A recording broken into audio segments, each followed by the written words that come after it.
মারেন না মারেন না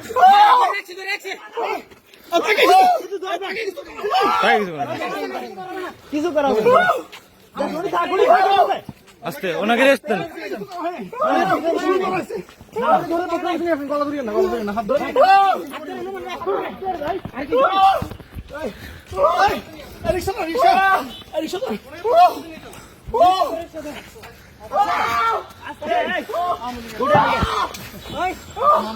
চিল্লাম যে আপনারা কেউ মানে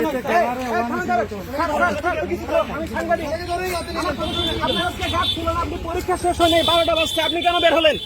আপনাকে কোন এখতিয়ারে বের হয়েছে?